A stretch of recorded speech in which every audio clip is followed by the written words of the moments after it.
Buenas tardes a todos los que se están conectando en el mediodía de hoy a esta actividad, pues para presentar el libro que surge en homenaje a los 45 años de la revista Comunicación, Comunicaciones Hoy, Tendencias y Atributos.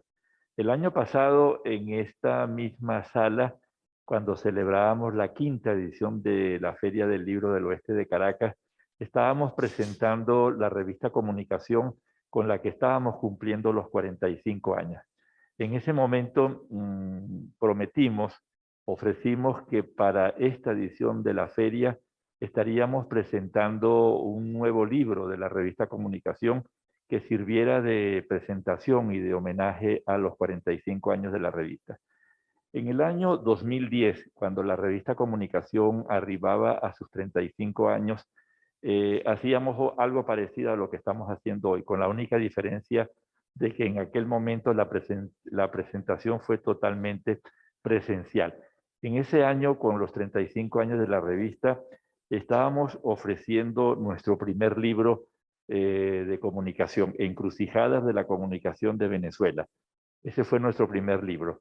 5 años después, en el año 2015, cuando la revista celebraba 40 años, y fue con ese número de los 40 años donde pasamos a hacer una publicación digital. Hasta los 40 años la revista fue totalmente impresa, pero por razones que no vienen al caso enumerar, pues nos vimos obligados a pasar a hacer una revista digital, que en el tiempo de hoy pudiéramos decir que eso no es ni más ni menos que la consagración de la cultura digital, nos guste o no nos guste, pero eso es evidentemente una realidad.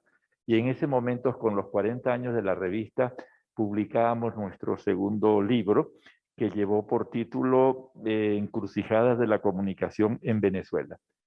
Hoy estamos presentando nuestro tercer libro, con el cual estamos pues también pues celebrando los 45 años de la revista Comunicación.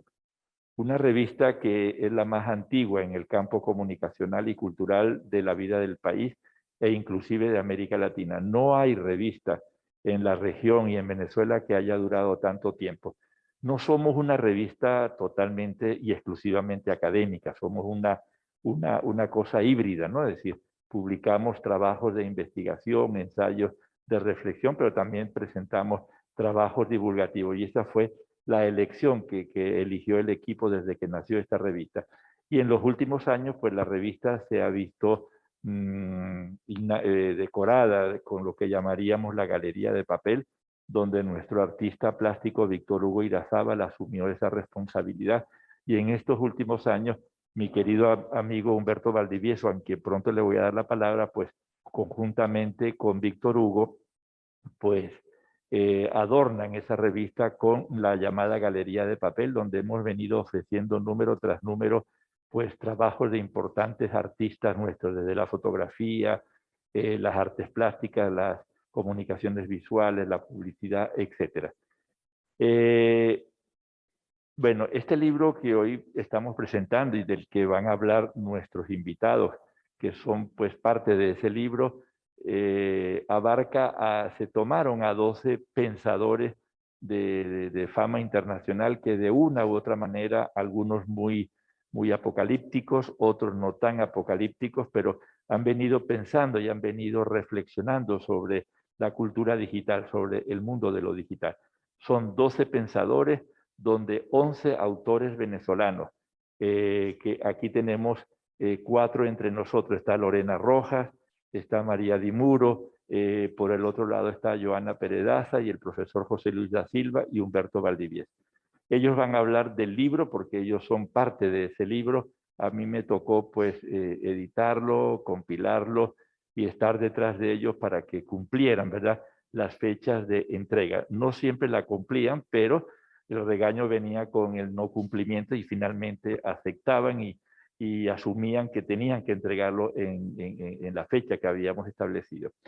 Antes de darle la palabra a Humberto, quien va a servir de alguna manera de moderador de esta presentación, dentro del equipo de la revista Comunicación, pues queremos agradecer en primer lugar a la generosidad de la Compañía de Jesús, quien a través de la Fundación Centro Gumilla, desde el año 1979, cuando nació la revista, creyeron en esta publicación, creyeron en estas reflexiones que tienen que ver sobre el ámbito de la comunicación y nos han apoyado año tras año hasta arribar a 45 años. Hoy le toca al padre y querido amigo Manuel Zapata, quien es el director del Centro Gumilla, aunque él no quiera aparecer en cámara, pero está detrás de las cámaras, pues, oyendo esta presentación. Gracias, Manuel, por acompañarnos. Repito, gracias a la generosidad de la Fundación Centro Gumilla y a nuestros queridos amigos jesuitas por apoyarnos con esta publicación que no genera ningún dividendo en términos económicos, pero sí creo que genera dividendos importantes en términos de cultura, en términos de pensamiento, en términos de reflexión. Yo no hablo más, yo me voy a escapar porque estamos en el marco de la 6ª edición de la Feria del Libro del Oeste de Caracas, a la cual están todos invitados, y tenemos otra serie de actividades que tenemos que ir armando poco a poco. Pero le doy la palabra a Humberto. Gracias, Lorena, por acompañarnos. Gracias, María. Gracias, Joana, a José Luis y a Humberto. Y que disfruten de esta obra y que es el resultado del esfuerzo y del trabajo de ustedes. Muchísimas gracias, Marcelino. Bien, estamos acá con nuestro libro Pensar Comunicaciones Hoy. Como dijo Marcelino, es un esfuerzo en conjunto, como todos los que hacemos hoy en el siglo XXI, está marcado por la idea de colaboración, de integración de saberes, de redes, de distintos equipos humanos e institucionales interactuando para que esto sea posible. Y bueno, esta interacción está dada a partir del encuentro entre Avediciones UCAP, que publica el libro, la revista Comunicación, en sus 45 años, de los cuales pues ya tenemos algunos cuantos ahí, Marcelino, desde el inicio, y yo por invitación de Marcelino desde hace unos cuantos años, muy honrado y feliz por estar acá. También el padre Aguirre, que estuvo con nosotros hasta hace un rato detrás de las cámaras, que es un pilar fundamental de esta revista, y por supuesto del Centro Gumilla, la Fundación Centro Gumilla, con el padre Manuel Zapata, que nos acompaña también por allá atrás, haciendo posible que este libro esté hoy, y hacer posible el libro en una Venezuela con las características complejas que todos sabemos que tiene el país ahora. Más que un milagro, es demostrar la posibilidad que el pensamiento es un hacer permanente. No hay otras maneras de seguir adelante, sino elaborando, haciendo, construyendo. Y este libro, Pensar las Comunicaciones Hoy, está marcado por eso. Cuando Marcelino nos propuso hacer este libro y en la primera reunión estuvimos hablando sobre, bueno, qué nos correspondería en este momento elaborar, dijimos, hay poca información llegando al país. Avediciones es quizás la editorial que está publicando más en Venezuela en este momento. Entonces, la responsabilidad y el reto era elaborar un libro que le permitiera a los estudiantes y al público en general actualizarse. Ver qué se está diciendo hoy en comunicación y decir qué se está haciendo hoy en comunicación en el país, como todo lo de la comunicación, es ver qué se está conectando en distintas disciplinas. La comunicación es una disciplina que se forma de otras disciplinas, y aquí el arte, la filosofía, la sociología, la historia, bueno, se ven tejidos en todos estos textos que están acá y hacen posible este libro. Entonces, esa idea de actualizar nos llevó a elaborar en este libro hermoso diseñado por Bimedia Ediciones, Verónica Alonso, que es una extraordinaria diseñadora, está impreso por Gráficas Lauki de manera muy bella, está corregido por Marlene García, Y bueno, y las fotografías que quedaron muy hermosas fueron seleccionadas por Joana Pérez Daza, una de nuestras autoras que nos acompaña acá de forma virtual, ya la van a escuchar. Logramos elaborar el siguiente índice. Lo voy a leer porque creo que es muy importante para los que nos están viendo, saber exactamente de qué se habló en este libro y cómo se tejieron estos textos. Hay un preámbulo, El mundo, otro mundo, signos de la sociedad emergente del profesor Marcelino Bisbal.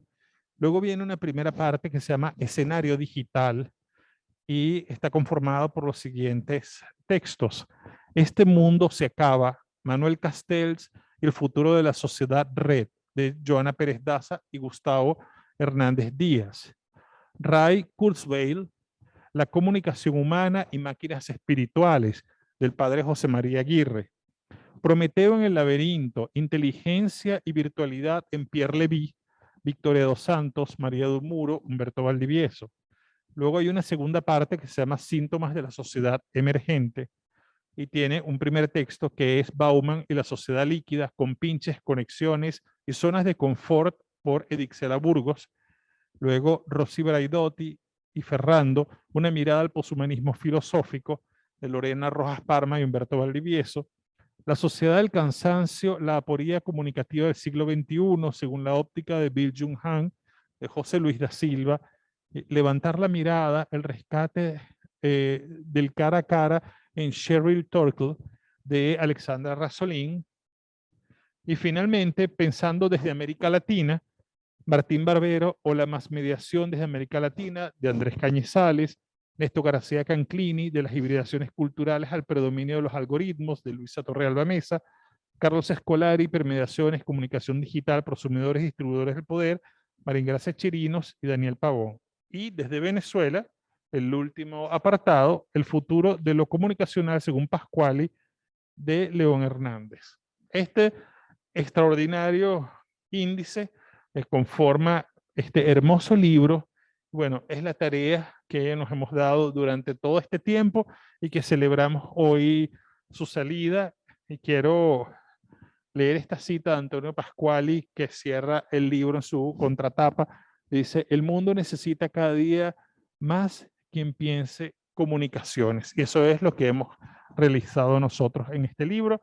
Es un esfuerzo de investigación de la Universidad Católica e invitados de otras universidades. Y quiere decir que en el país se está pensando, se está actualizando, estamos elaborando, estamos trabajando.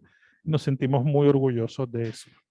Entonces, quiero ahora pasarle la palabra a los otros autores que nos acompañan y podemos comenzar con Joana Pérez Daza, que está en línea conectada con nosotros. Bienvenida, Joana.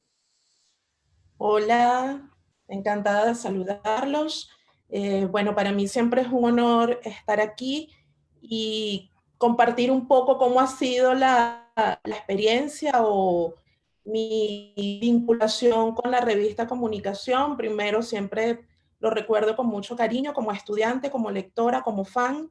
Luego, como colaboradora en algunos proyectos tanto de la revista. Y aquí tengo, Marcelino, el libro de los 35 años, también un esfuerzo colaborativo. Y bueno, ya ahora dentro del Consejo de Redacción y con esta maravillosa publicación, que bueno, nos tiene muy, muy contentos y agradecidos. Yo quise escribir algunas líneas para apegarme al tiempo y al rigor, y bueno, simplemente abrir a partir de allí la reflexión. Pensar comunicaciones hoy entabla un diálogo con el presente y abre posibilidades para imaginar el devenir mediante el concierto y la conversación entre algunos de los intelectuales más emblemáticos de nuestro tiempo, desde ellos y con ellos. Después de todo, como comenta Juan Villoro, parafraseando a otro gran pensador, Borges dice que la cultura proviene de un peculiar invento griego, la conversación. De pronto, un grupo de hombres decidieron algo extraño, intercambiar palabras sin rumbo fijo, aceptar las curiosidades y opiniones del otro, aplazar las certezas, admitir las dudas. De ahí proviene todo lo demás. Tejer redes, interpretar constelaciones de significados, explorar territorios inhóspitos, volver sobre nuestras huellas y descubrir la antigüedad del futuro son ejercicios que requieren sustento teórico y creatividad, argumentos y contrastes, certezas y sobre todo preguntas que dejan constancias de las preocupaciones del momento, tal y como ha venido haciendo la revista Comunicación a lo largo de 45 años de reflexión sostenida. Ciertamente la comunicación y la cultura, como caras de la misma moneda de nuestra cotidianidad, son las coordenadas que guían esta travesía. No obstante, desde estas surgen cruces transdisciplinarios, hibridaciones teóricas, aproximaciones conceptuales que beben de las aguas del arte, la historia, la educación, la tecnología, la semiótica y, por supuesto, la filosofía, la sociología y los estudios políticos. Lo van a ver a medida que avancen en los artículos, en los textos y en los autores que componen esta publicación. Así, desde las estructuras y procesos globales hasta el entorno regional, sin desatender el contexto más cercano e inmediato, esta publicación ofrece un horizonte amplio del escenario digital, de los síntomas de la sociedad emergente, pensando desde América Latina y Venezuela.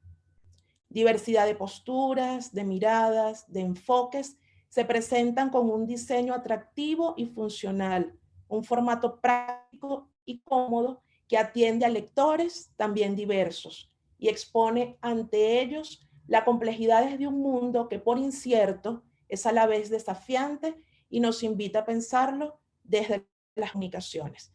Esas eran mis reflexiones con esta publicación y creo que un poco en esa misma sintonía, en esa misma atmósfera de lo que es la publicación, es este encuentro que lo pensamos más bien como una conversación. Gracias. Muchas gracias, Joana. Maravilloso. Y le damos la bienvenida al profesor José Luis da Silva, que también es autor de este libro y ha sido autor de la revista Comunicación en diversas oportunidades. Bienvenido, José Luis. Muchas gracias. Muchas gracias, Humberto. Muchas gracias. Bueno, por ahí se fue Marcelino ya. Un saludo para Lorena, para María, para Joana, en la virtualidad, para todos los que están ahí acompañándolo, para el padre Zapata, mis cariños. Voy a decir un poco lo que ya han dicho los anteriores. Un proyecto que sobrepasa los 40 años, es ya un proyecto, como el caso de la revista Comunicaciones, impresionante. En cualquier lado del planeta estaríamos hablando de un evento histórico, ¿no? Pero en Venezuela creo que ya es heroico, más que histórico, porque el grado de erosión, de dificultad, de complejidad, de pasar de la vida a la sobrevivencia, en la que las estructuras, instituciones, bueno, se socavan y sucumben, termina siendo algo increíble, impresionante este proyecto que tiene todo este tiempo. Y obviamente, ¿no?, de la mano de Gumilla, también de la mano de la UCAP, ese esfuerzo, esa iniciativa, esa vena de crear, estimular y siempre pensar el país, ¿no? Y desde su gente y con su gente, yo creo que realmente es impresionante, ¿no? Esta labor realmente requiere un acto biográfico, ¿no?, de reflexión. En este número, esta edición, este libro, cuando me llamó Marcelino, obviamente también Humberto, en el Consejo Editorial, y me propusieron hablar de un tema, en el caso de Chulhan, yo decía, caramba, vamos a ver cómo lo enfocamos.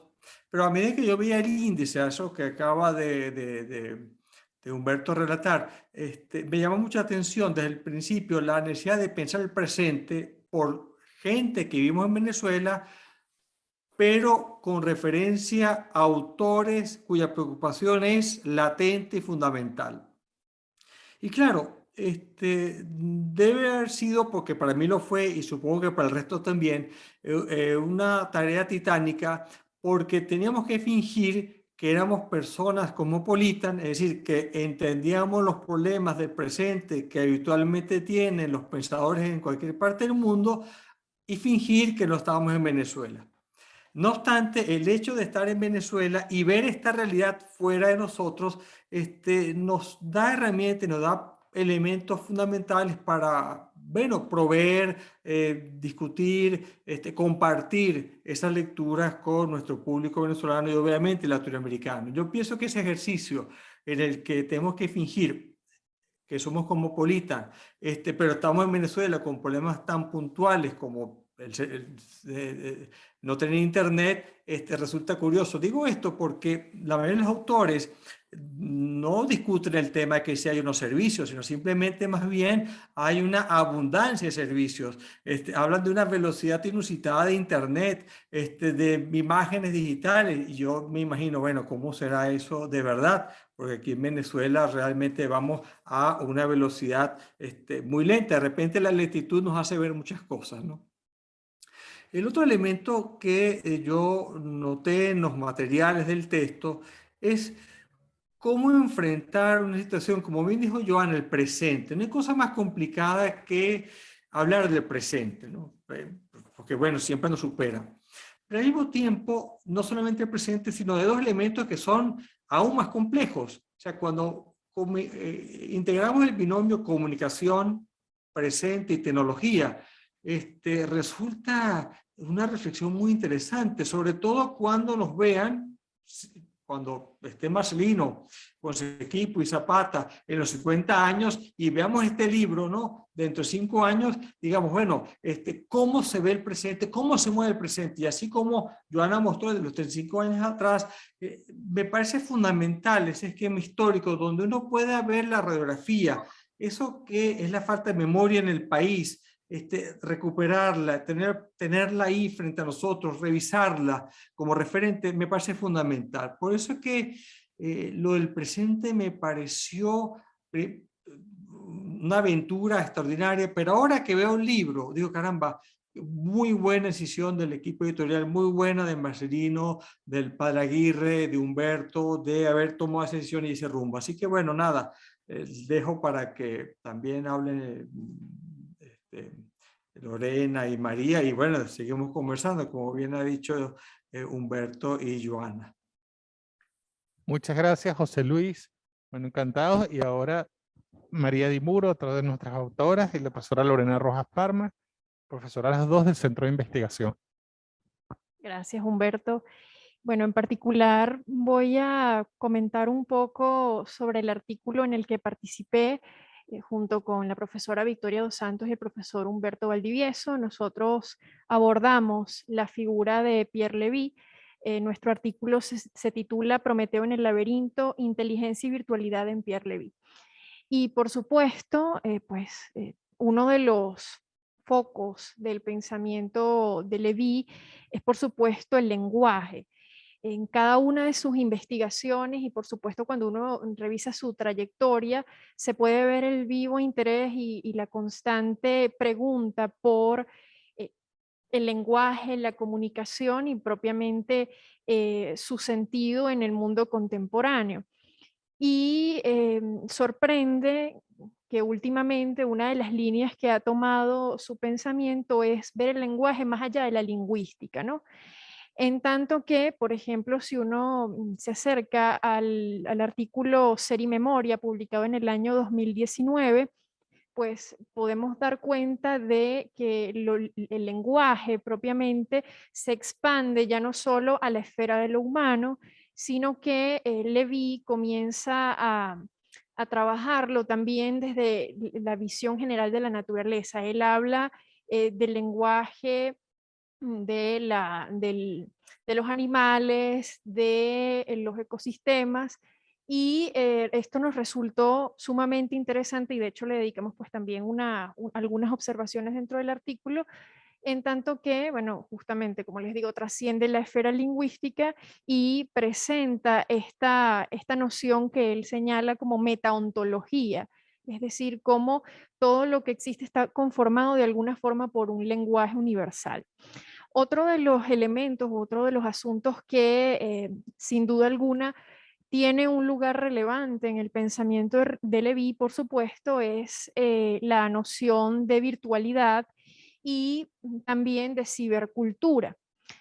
Por ejemplo, en el caso de virtualidad, él dedica un texto titulado justamente ¿Qué es lo virtual?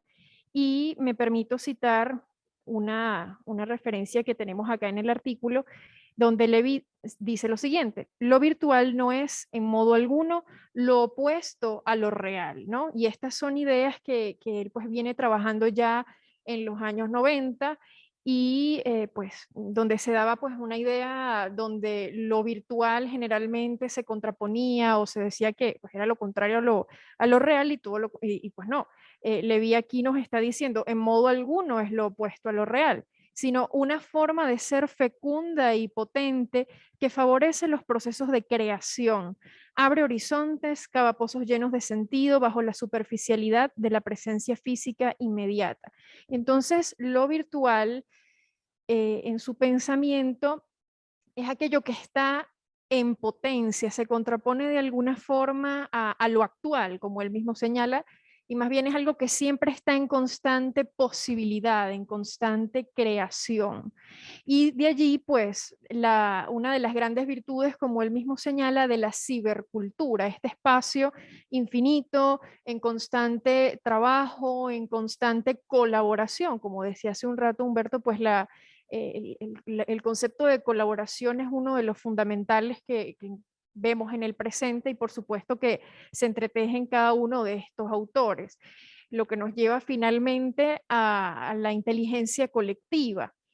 Inteligencia colectiva como esta posibilidad de desarrollar procesos, de comunicarnos, de hacer efectivamente la conformación de la vida comunitaria. Y la inteligencia colectiva, como nos lo dice Levy, no es solo de este tiempo, sino que ya desde la instauración del proceso de la escritura, por ejemplo, pero también de la propia figura del libro, se viene dando a conocer, solo que pues en nuestro presente, que es muy difícil de trazar de alguna forma, ya la tecnología, los medios de comunicación, la virtualidad, de alguna forma hacen que esta inteligencia colectiva pues pueda perfeccionarse, como nos lo va indicando él pues en sus investigaciones. Entonces, bueno, eso era lo que quería comentarles un poco del artículo y pues nada, encontrarán muchas otras ideas y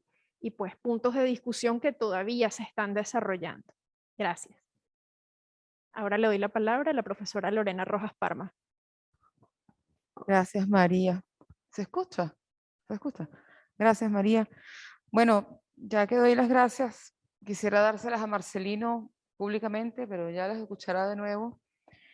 Y al padre Manuel Zapata, querido amigo de hace muchos años, que hoy nos acompaña y me da muchísimo gusto que haya apoyado esta publicación tan bella en tantos sentidos. Se ha hablado mucho, José Luis, Humberto, Marcelino, María lo acaba y también Joana lo acaba de señalar ahora, este espíritu de colaboración, de tejer la red, de entrecruzamiento. Este libro lo muestra, el espíritu de este libro lo muestra y conecta inmediatamente con el trabajo que Humberto y yo hemos plasmado acá y que responde un poco a una línea que tiene ya mucho tiempo pensando, escribiendo y haciendo cosas, el posthumanismo. De allí que sea muy pertinente, además que a mí me causó un poco de sorpresa una invitación a la filosofía en un texto como este, que busca actualizar un poco la discusión y está en este contexto de sociedad y de ideas y de filosofías emergentes. Nos propusimos entonces un texto accesible, pero que diera cuenta de una filosofía especialmente compleja porque es tan inclusiva, implica tantas cosas porque trata de no dejar fuera en el contexto de la diversidad que, bueno, en tan pocas líneas ha sido un esfuerzo importante mostrar los puntos más relevantes que caracterizan esta filosofía. Quisiera decir, citando un poco al profe da Silva, cuando decía que, bueno, fingimos no estar aquí, que el posthumanismo se caracteriza por acentuar la perspectiva. Ellos se llaman perspectivistas. De manera que estar aquí nos permite un horizonte que otro no tiene, ¿sí? La lentitud, como tú bien decías, José Luis, nos permite reconocer otras cosas, vivirlas de otra manera. Y tal vez nosotros tenemos un fondo de quiebre y de dolor tan profundo que nos permite ver otras cosas que el posthumanismo valora, ¿sí? O que nosotros podemos valorar especialmente porque estamos aquí. Y hemos labrado, pienso, una sensibilidad muy particular y con ello muy valiosa para leer los textos y referirnos a una filosofía que celebra la diversidad, que celebra lo distinto y que trata de hacerlo de manera respetuosa. Con esto señalaría unos 3 puntos que nosotros hemos destacado de muchos más del posthumanismo a propósito de Rosy Braidotti y Francesca Ferrando. Con la segunda, una importante intérprete y representante del posthumanismo, Humberto y yo hemos mantenido relaciones constantes de discusión y de trabajo juntos. Y eso también nos ha permitido, pues, ver lo que el poshumanismo se propone y ver lo que nosotros hacemos y queremos y podemos hacer desde nuestra mirada. Y eso nos parece muy valioso. De hecho, titulamos el texto Una mirada al posthumanismo y es una mirada que nosotros hemos ido labrando aquí, estableciendo este diálogo entre lo que sucede en el mundo con el poshumanismo y lo que nosotros vivimos desde aquí, cómo lo vivimos desde aquí. Marcelino decía que hay posturas apocalípticas y otras no tanto. La nuestra no lo es. El poshumanismo en general yo diría que es optimista en algunos sentidos. Nosotros no somos apocalípticos y sí somos optimistas. Y estamos abiertos a las cosas que pasan en el mundo y a ver dónde está su belleza. De allí que nosotros destacamos la conciencia ecológica, tan importante de nuestros tiempos, por otro lado, el reconocimiento de la diversidad de la vida humana y no humana que caracteriza el poshumanismo, y con ello la tecnología que ha tomado espacios que tradicionalmente fueron humanos, como el arte y la vida. Pues todo esto nos ha llevado a replantear qué es la inteligencia, qué es la vida y qué queremos decir cuando decimos humano. Como dice Rosy Braidotti, no está claro en estos tiempos qué estamos diciendo cuando decimos humano.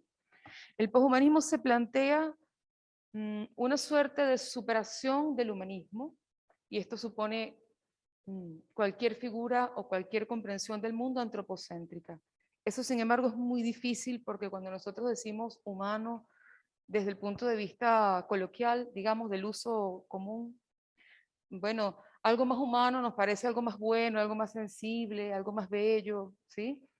Y dentro de la academia también hay mucho desencuentro. ¿Qué es humanismo? El pragmatismo dice que es humanismo, pero los poshumanistas dicen que la filosofía moderna es la humanista, pero los modernos dicen que no. Entonces viene la fuerza del Renacimiento, pero podemos llegar a los griegos, de manera que es complejo lo que se propone el poshumanismo, ¿no? En todo caso, lo que es indiscutible, sea cual sea la mirada humanista que tengamos para repensarla, se plantea revisar cualquier postura central que haga del hombre la medida de las cosas como deben ser, ¿sí? Esto quiere decir, ya nosotros no somos los reyes de todo lo que existe, se trabaja una ontología horizontal donde somos pares con todo lo que hay, bosques, árboles, animales y robots. Somos iguales en la diversidad. Lo que se propone acá es un monismo pluralista o un pluralismo monista, muy al modo de los griegos de la época de la aurora de la filosofía también, de manera que eso nos ha llevado a revisar cuál es nuestro lugar en el mundo, la relación que tenemos con las demás cosas que existen y la noción de vida. Se ha retomado a partir de Spinoza y con una revisión importante que hicieron Deleuze y Guattari, la naturaleza de la materia, que ya no es materia muerta, sino una materia vitalista, o, como decían los griegos más antiguos, Ya no hay un quiebre entre lo corpóreo y lo incorpóreo, de manera que todo lo que hay se entiende como una expresión de la vida en un sentido muy amplio. Por tanto, nos queda invitar a una revisión de este capítulo, de esta discusión que se abre, que nos ha enseñado además a valorar lo híbrido, a recordar que somos un puente y no una meta, como decía Nietzsche, a darnos cuenta de que el devenir solo son tramos, partes, que nosotros somos eso, que no hemos llegado a ninguna parte, que no vamos a llegar a ninguna parte, y que, como decía Sócrates también, se valora más el proceso que la llegada. ¿Sí? Y la pregunta ahora es, ¿cuál es la llegada? Cuando ahora incluso Homo sapiens está en transformación, ¿cuál es la llegada? ¿Sí? Por tanto, la vida es más proceso, más devenir, más tránsito, más reconocimiento de nuestra limitación, a pesar de todo, que pensar o soñar en cómo debemos ser, porque no hay un canon de lo humano a lo que debamos responder, porque hay un irrenunciable plural de los humanos, ¿sí? Y no de lo humano. No hay compromisos biológicos ni metafísicos ni de ningún tipo. Hay pluralidad y con eso, digámoslo también con Francesca Ferrando, hay belleza. Por tanto, pues lo que nos queda es invitar un poco a la lectura y a la discusión. ¿Sí? Humberto, no me encadené, ¿verdad?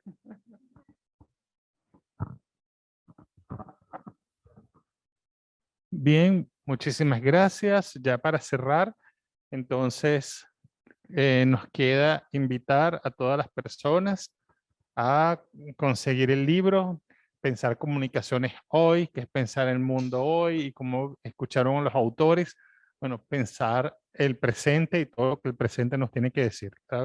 Realmente ha sido un gran logro, es un gran libro, y pues esperemos que nos acompañen en la lectura. Feliz tarde a todos. Muchísimas gracias.